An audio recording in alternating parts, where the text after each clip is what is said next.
This is a presentation of the Sports Source Digital Network, presented by Hearthside Bank.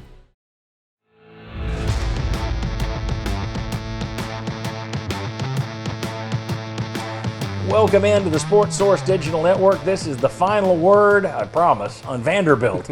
Actually, I don't promise. I'm John Pennington along with Ollie Lane, Marlon Walls, Daniel Hood, all VFLs here. They give us good stuff every week. I don't promise because the more I think about it, the more we're going to be hearing about Vanderbilt all off season. Mm-hmm.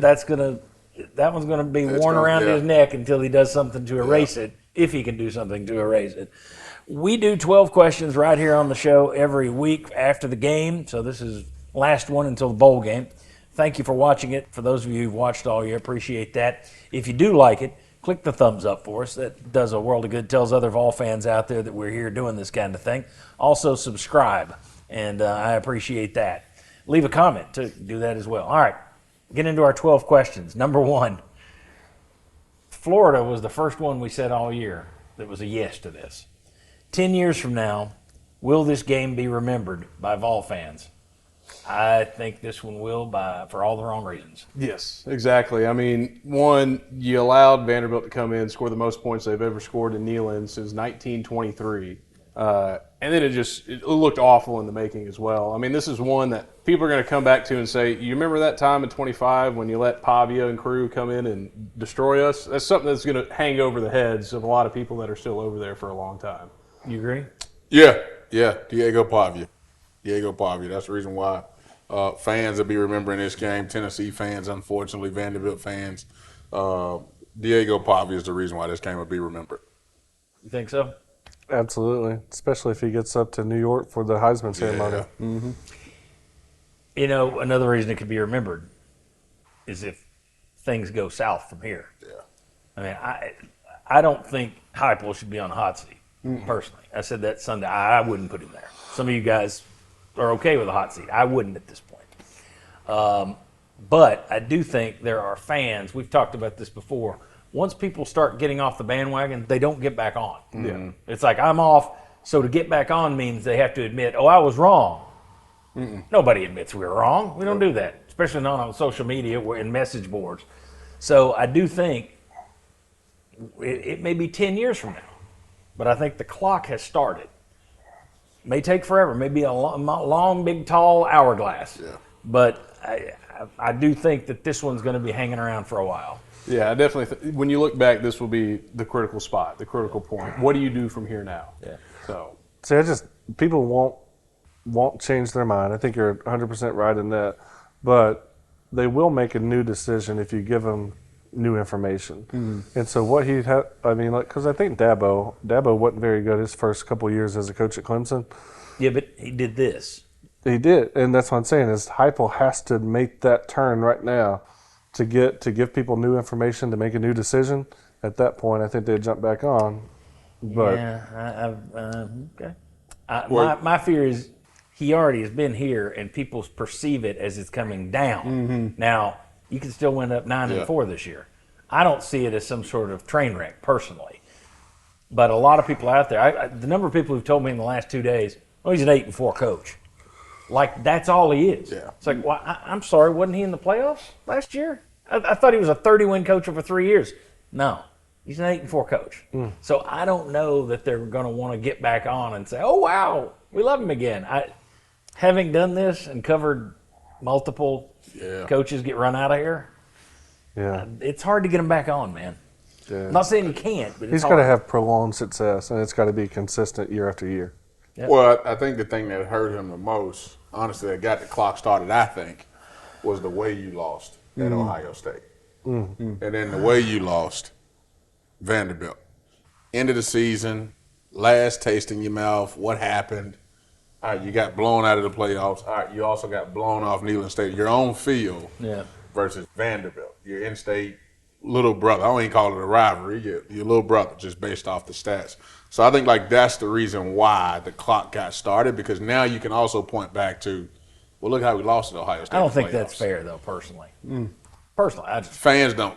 No, I know. They're never fair. That has nothing to do with fair. No. No, But, I mean, I look at that. It's like, hell, half your team was beat up. Samson couldn't go. He was the SEC Player of the Year on offense. You didn't have him. Do we not factor that in? The answer is no. No. Coach them up, next man up, That's it. which you guys know we've talked about it. That's a mentality. Yeah. It ain't a reality. No. Anyway. The only thing I will say, and it's kind of to your point, I feel like he still is on that upward trajectory to a point. I mean, look, you lost your 2 cornerbacks this year. You lost your 5-star, $8 million quarterback that was supposed to be in his second year this season.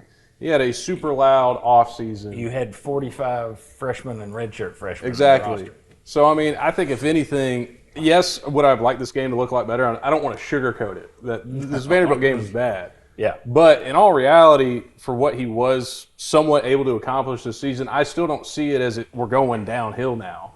I mean, when I think of downhill, I think of 2017. I think of 2020.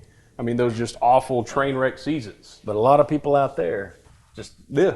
No. we're No, past they that. forgot I don't about care. that. Cut it Yeah. off. That's just a lot of people don't want to hear that. Just it's just down. Yeah. It's whatever. You're only as good as your last game. And his bad fortune is his last game last year was an ass kicking. Yeah. And his last game that anybody's going to worry about this year, unless they lose. If they win, no one's going to care. Yeah. Win the bowl, don't care. Lose the bowl, then it just amplifies It that. just adds on. Yeah. The only thing I will add is somehow Jeremy Pruitt was able to recoup fans after Georgia State lost in 2019. Whew, that's To a point, That's a hot because take. we won the bowl game in the end, and everybody was super hyped up. That there was. I'll I just mean, say I.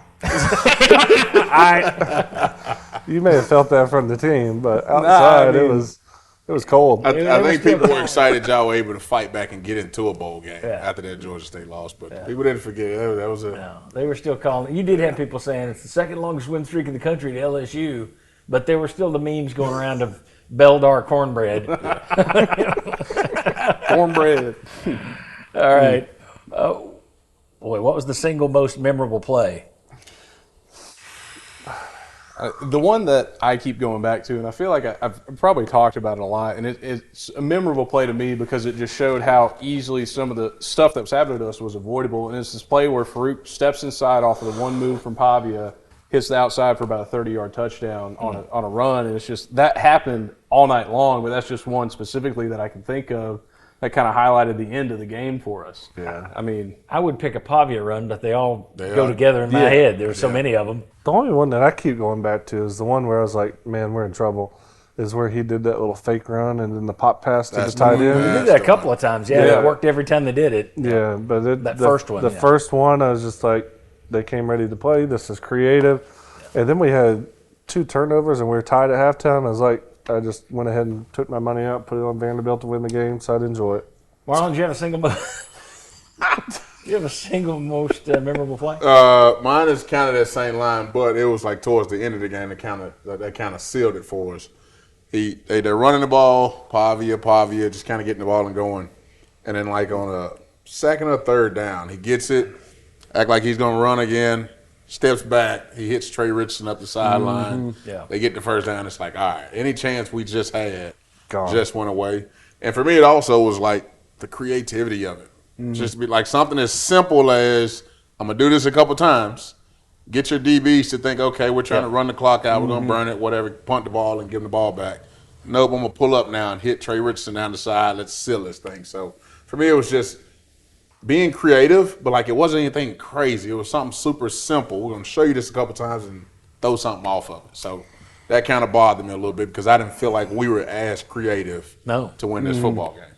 I thought they were more creative on defense too. Yeah. To me, there wasn't really a single most memorable play because it was such a head-to-toe beating. Yeah. I mean, they beat you on off. Well, they beat you at the line of scrimmage, both sides of the ball. Yeah. I thought their game plan was better on offense. I thought their game plan was better on defense. All right, it was kind of a whooping, and the cops are coming by. It's an ambulance trying to take people away. But I thought that it just you have to have somewhat of a close game, I think, for it to have a memorable play. Yeah. And that was just even when it was 21-21 and or 21-14, Tennessee scored on a long run. Tennessee scored on a deep ball. Yeah. It wasn't the sustained drives that Vanderbilt was having. I mean, Yep. 10 yards of play at one point in the first half for We Vanderbilt. couldn't They stop wound them up- on third down. Yeah, 10 yards a run for the game. I mean, it was just – it was such a beating. I didn't have one play. I don't think you can sum it up. All right, number 3. What was the biggest reason UT lost the game? They didn't show up. What number is Diego Pavia? 2. That's it. Yeah. 2. Yeah. Pavia. Yeah, you didn't have that guy. That was Well, it. let's put it that. Let's follow up on that. If you put Pavia on Tennessee beat Vanderbilt on Saturday. Yeah. Yeah. Without a doubt. Yeah, I think so, too. Tennessee beats Georgia. We asked that question on the Sunday Yeah. show. What's Tennessee's record? Well, you should have beaten Georgia anyway. Yeah. You beat Oklahoma probably, Yeah. and you beat Vanderbilt. Mm-hmm. I don't know if you win at Alabama. Alabama's the only one that's counting. But you're 2 to 3 games better with that guy as your quarterback. And here's the crazy part. He just showed you a year ago that he can beat Alabama. Yeah. Yeah. Beat him. I think with a less talented team last year. Yeah. Much less talented team. I would say, too, that I think a lot of this game chalked up to just showing just how young and inexperienced a lot of our players are, especially defensively. I mean, on the defensive side, of just all night, biting at the fakes, biting at the misdirections, never being in the correct position all night long, and it led to so much disaster. And now you still have bright spots in those. Like Ty Redmond, I felt like played a good game. He's really grown up throughout the season, but then you got these other areas that just you can't hide it, you can't mask it with anything. And then you're also throwing in there, you got D linemen that are banged up, not fully healthy. And then you flip it to the other side with your offense. You start throwing in some wide receivers that we haven't seen yet. You start having an offensive line break apart a little bit in terms of sustainability throughout the season. You didn't have anybody to come in and give those guys a break. And so I think it was just you had your lack of depth, your youth and inexperience in these type of football games ultimately led to what was the end result of this one. And Go ahead. I was about to say, I've said the last couple of days, the better football team won. Mm-hmm. I think you lost the football game because their team was better than yours. Yeah, and that doesn't mean more talented. Right, not more talented, not roster for roster, because I Yes. think Clark Leaf would love to have our roster as opposed to his. But the better football team, I mean, is they believed in who they know who they are. They know that I am a part of a team. I got this job to do. I'm going to do this job. And then also, I just say like Clark Leaf, they put together a great game plan for our defense. Like they punted the ball one time. The entire football game. What have you not been able to do all year? Set the edge. What Set did they the do all edge. day? Attack the perimeter. Yeah. God. End around option. Now, part of it is they run an option offense. Yeah. So you get the dipsy-do that goes with it, and we're all like, ooh, how creative. But still, it was I thought they outcoached you. Yeah. I mean, their game plan exposed your problems. Yeah. And you got to give them credit for that. And they were more creative. The biggest thing. So that's a coaching thing. That's a Well, and they confused you they confused your offensive line when you start. I mean, getting when you bring Aguilar, 8 he up rattles. almost every single play, I mean, it's hard for an offensive lineman to know exactly who they're getting because it could be that guy's coming this time, but now it's this guy coming. Now it's both of them coming. I don't know what I'm supposed to do. Here's what frustrated me the most. I can't count how many times I've seen a defensive end rush past the quarterback. Mm-hmm. And the guy on the commentating is saying, you cannot rush past. Like, that's something we knew. Yeah, you get to the Anyways, depth, you got to You were body texting about how aggressive they were, and you took it a different way. There's 2 different types of talk about aggressive. Could they have blitzed more? That's one type, coaching aggressive. Yeah. But I thought they were way too aggressive on the play fakes. They were way too aggressive on running past Pavia and giving him those escape lanes. Yeah. Yeah. I mean, the easiest thing is a tackle. I mean, run you guys up the hoop. I mean, I maybe have to put one hand on you and run you by. Yeah. And I know if I got a quarterback like Pavia, if he gets anywhere close to him, well, he's gone. You got to come back. That's exactly how it was playing with Hendon. I mean, if I got a guy on my edge, well, I'll just run him by. He's just going to slip right in behind me. Yeah, to me, the biggest thing was Pavia's mindset is just all the way throughout the team. Yeah. Like, I remember playing with EB, and we had really good corners. They played outstanding when EB was there. 2010, we had pretty much the same guys back. And, dude, their step down without having EB on the field was unbelievable. And so that one person, when he sets the tone of your mentality, how you're going to perform, that entire team bought into it. And as you were talking about before the game, they're walking down the field. They brought bottles of champagne. They're doing all these other things because of the confidence level that he plays with. Yeah. And it's just contagious and infectious. And I look at Tennessee, you don't have that guy. I wonder how much of that is youth, too. It's a very young team. Mm-hmm. And you may just not have somebody who is that kind of guy.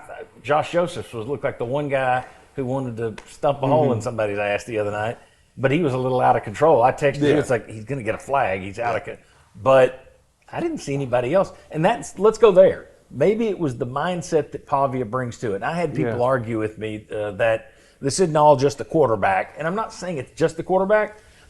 The majority is the quarterback. And they're like, well, what's that have to do with the defense? Well, if the defense if the defense is getting 40 points from the offense every week, they don't have to do as much. Yeah. I mean, it does make an impact. You can go and look at Tom Brady leaving the Patriots for the Bucks. One team is 12-4, the other one's 7-9. Brady leaves. Right. So it's now 11-5 Super Bowl, 7-9. One guy can impact the team. And even defensively, right? If Yeah. we've got that one guy, we're competing against that guy every day in practice. He's talking trash to us the exact same way. Yeah. So now we have to pick up on that mentality, and I'm pretty sure there's a lot of back and forward in practice, and you know what I mean, like from what I've seen.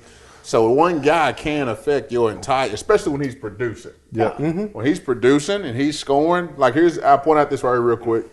When he threw those 2 interceptions, there wasn't I'm screwing this up. This is no good. Yeah. It's kind of like, what happened? Okay. Like that showed me, like, all right, this cat is literally, he's mentally tough. Yeah. He's not faking it. This is literally who he is. And the team's not even worried about, like, I just threw two picks. We're letting Tennessee take off. It's like, no, Tennessee's got to show they can do that again without the mistakes. Think back to the Oklahoma game when Aguilar's throwing the picks. It's like you had this crap. Yeah. And you didn't get that feeling with Vanderbilt. I think a lot of that, too, can be coaching, right? Like when we played with Coach O was high energy, talking trash. Like he was at it the whole time. Rodney Garner, we know, does that. But I don't – like a lot of your players will take on the personality of their coaches. Yeah. I would just say this. We've seen this team be better than this with the same coaching staff. Right. It's true. You may have – maybe you need – I think you need a recruiter somewhere on this staff. Maybe you need some guy that hauls off and throws stuff in the meeting room. I think you do because, I mean, you're going to have players like Pavia that are just naturally this way. That's just they have the confidence level, all that type of stuff. I think we saw it And they're rare. I think we saw it with Hendon Hooker. I think Hendon Hooker naturally had that. Well, I think Pavia is a legendary status. You mentioned Eric Berry. Yeah. I go back to the guy who's hard-hitting T. We push on all our stuff. Al Wilson had that. But you also but you don't have one of those guys every year. Yeah. But you also look at who Al Wilson played for. Coach Chavis had that mentality 24/7. Yeah, but he had some crummy defenses too. Yeah, he did. So that's no knock on Chavis. It's just it goes up and down. I don't know necessarily. We talked about this on Tyler Evans and Will West on 99.1 The Sports Animal. Hope Jeff Jarnigan likes that free plug. we talked about this on the radio. The fact that Pat Ryan told me many years ago when Bill Battle came in here and washed out, he said, "Well, we had too many milk drinkers on the team. Good guys." And it doesn't mean he wants to go out and rob banks, beat up little old ladies, but you got to have somebody on a team with some edge. And one year you may have that, and one year you may not. Hey, listen, I've always said, as a former high school coach, you got to have a couple kids all the time. I got to worry about that kid. But as far as like what they do on the football field, they produce, and the team moves behind them. Like you've got to have those guys, and Pavia is that guy. Yeah. And that rubs off on the rest of his team. Whether they're faking it or not, it's the fact that, like, we see him do it. It's production. He talks. It's trash, or he's backing it up. It's easy for us to pick up on that. I don't know if Tennessee had any of those guys. I would say the one we probably did was the guy that got There you go. That's what I was going to say. Boo Carter. Yeah. You got to have a couple of those. Well, and he didn't do what he needed to do off the field. I mean, they gave him a second chance. He was late for meetings. They basically gave him a third chance all year. He didn't do it. They gave him every opportunity to stay over there. But still, this is where I was going to go with your thing, though. Biggest reason they lost the game, could it be, all right, on Vandy's side, it's Pavia and his attitude and what it does. We're talking about UT not having enough of those guys. Arkansas this year, Mike Washington chirped, came in, backed it up. Yeah. Diego Pavia chirped last off season. You had that in bulletin boards all season long. You didn't stop him. Yeah. They came in there. Marlon, tell the story, if you will, about Vandy coming in ready to party, and UT knew it. Yeah. So it was. I was on the sideline for the pregame. I won't say who told it to me, but trusted source. And he comes up to me and he's like, hey, man, like, can you believe, like, what I just heard? Like, our head equipment guy got a call from Vanderbilt's head equipment guy, like, saying, like, hey, if we mess this locker room up or tear something up, I promise you we're going to fix it. We're going to pay it. We're going to pay for it, or we'll clean it up, whatever, right? But we're bringing champagne and cigars, and these guys are going to basically saying we're going to celebrate. We know we're going to win this football game, so we're going to celebrate. And those guys walked around that way pregame. Like, I remember just sitting there thinking, like, I got upset, no joke, just sitting there, standing on the sideline, and just, like, thinking back to my day, like, somebody's got to put these cats in their place. Now, I mean, they walked our field full on, and you didn't used to do that. Like, you had a couple guys, kickers-wise, but, like, you didn't have guys hanging out down on our side getting warmed up. It was like as if this was their stadium, this is their field. They're not intimidated. We're going to come in and we're going to whoop y'all. It's ballsy. It is, and they did it. And it's ballsy for them to have called ahead of time. Yeah. You know, and you can say, well, that was good that they told them they paid for it. They knew. They knew. They knew that Tennessee would get that and run straight to Heupel, and Heupel would go straight to the team. Yeah. And they didn't care, and they weren't worried about it. Now, I've seen stuff like that, and teams do that kind of stuff, and it's fake, and they get, well, I'll give you one. Tennessee running out there at Ohio Stadium last year without their jerseys on. That was just, that was a paper tiger. Right. That was nonsense. Some ton. This, however, Yeah. when the other team doesn't fight, Ohio State took that, and we're like, oh, you think you can deal with it? We're going to whip your ass. You didn't have anybody at Tennessee who said, you bringing champagne in here? Yeah. We're going to whip your ass. That may be why you lost the game, is you didn't have that mentality, whether that's because it's just a one-year thing or the coaches don't preach it or whatever. Yeah. But I think I'm going to go with that. Yeah. I think it goes back to my point. It's just a young, inexperienced team. I mean, the last few years you've had those guys. Last year you had Cooper Mays, real veteran vocal speaking guy that would, pull people along. The year before that you had my group of seniors. The year before that you had like Hendon Hooker, Jerome Carve, and those guys that would really get into somebody. I think sometimes when you have, with this transfer portal, you're bringing new faces in every single year, and you don't understand the meaning and the impact of the program. You don't have one of those guys that can say, I've blood, sweat, and tears for 4 years at this place. This stops now. This means something. We're not going to allow this to happen. I don't know how many guys you have that now with the introduction of all this, because, most of these guys, 2 years max at a place before they move on somewhere. McCoy plays that way, but, of course, he's been hurt all season. And here's the other thing, too. Like, who's to say, like, in a transfer portal-wise, that's something that turns hype off. I don't want a kid that had a couple personal foul penalties and this and that. Like, I think defensively, you're going to have to keep some of those guys. The best defenses I've seen, you've got a couple that's pretty. He tried to keep Boot. So I tried to keep Boot Carter. So I just go back again. It's hard for me to put that on the coaches because we haven't had this complaint until this year. This is year 5, 4 years we didn't have that complaint. Yeah. We got it this year. And they also quit at the end of that game, which it was late, and it was the last game, but they quit, and they haven't quit. We haven't seen them quit ever, I don't think, under Heupel, have we? This may just be one of those teams where it's not the right psyche. Well, I've heard the word soft being thrown around all day today, and that's something that you don't want to hear that. That's a personal.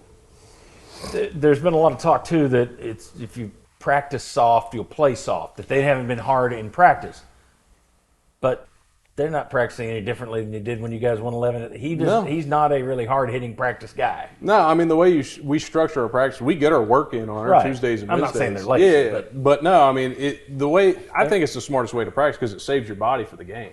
I think back Pruitt, we'd practice 4 days in full pads and feel like crap on Saturday. I've never felt better game time ready than in a situation with him, but I get the point where everybody's pointing out because when players come out and say, well, we got to take practice more serious. I think Joey Aguilar said that. That's come out. Yeah. Okay, well, then that tells me, why aren't you taking practice serious? Agreed. And then on top of that, when you do have the injuries that you sustain to a lot of top players throughout your fall camp, it's hard to say, all right, let's go full tackle period. Why are we going to risk getting more and more people hurt on top of what we already got trying to roll into a season? You try to get it in where you can, but if they hadn't had success before, I would have a problem with that. But they've had success, so I'll go okay. I think that's part of his job as well, like as a staff. You got to reevaluate what we have. Hey, we got a bunch of guys that don't like to tackle, so we got to tackle. wonder how hey, much this defense is crazy. We're like, let's keep them off each other. All right, you guys, we're not hitting because I know you guys will do that. The other side of it is I can tell you like we're 22. missing a ton of tackles. We might need to something's going on. Yep. I mean, like 22, 23, spring practice, fall camp, they're breaking up fights between the O-line, D-line. I mean, constantly because you just go in and at it with each other every single. That's what it's supposed to be like. Right. Well, I wonder if you had much of that this year. And that's a question that I would have. I mean, I don't know. That's. I wonder if this could also be. And man, we are swerving all over with this question. But, hell, that's why people are watching. I wonder if this is also. Now you're not going to have 45 freshmen and redshirt freshmen every year, but is this also a case where you don't want to be Florida State and Ole Miss, where you have to your whole team's the portal every year? Yeah. But is this a reason to sprinkle in more portal guys than Heupel likes to, than he has so far? doubt. Even if it's just 5 more guys a year, because they're a very young team. I think it showed up on Saturday. I think that could be a reason why you weren't as, you didn't have that kick-ass attitude that you might need. Then is that another reason to not load up with 40 freshmen on your team? I would. Yeah, I would definitely in the portal try to bring in anywhere from 5 to 10 each year. Juniors, seniors, guys that have played. Kurt Signetti came out and talked about this. He built his team around senior leadership. They put a premium on guys that played entire seasons, made it through an entire season to then get them there. And I think Clark Lee did something similar. Yeah, they had one of the oldest teams out there. And there's just such a big difference between an 18-year-old mentality and a 22, 23-year-old, or even we got 25-year-olds playing college football now. But there's just so much Fabian Aguilar. Yeah. So much difference between those mentalities. You got to have that sprinkled throughout your team. I don't know if you go like Clark Lee did and have most of your roster being that, but definitely more than I think we brought in 7 this year in the transfer portal. Yeah, you probably could. He can add Yeah. a few more to the mix. I also think that there's a benefit in you get all these freshmen. You're not going to play them, so how many are going to leave? You've already had 2 that it's. We're taping this on Monday night. There've already been 2 that announced today. Yeah. You don't know them. 2 defensive linemen. Yeah, you didn't see them this year, and that's why they're leaving. Yeah. But if you go get somebody out of the portal, I mean, you can have washouts there too. Yeah. But you at least have somewhat of an idea. Experience. Yeah, you got a little idea. Tape. I've got some game tape on it. Yeah. Okay, let's move on. Question number 4. What was the biggest what if? Go ahead.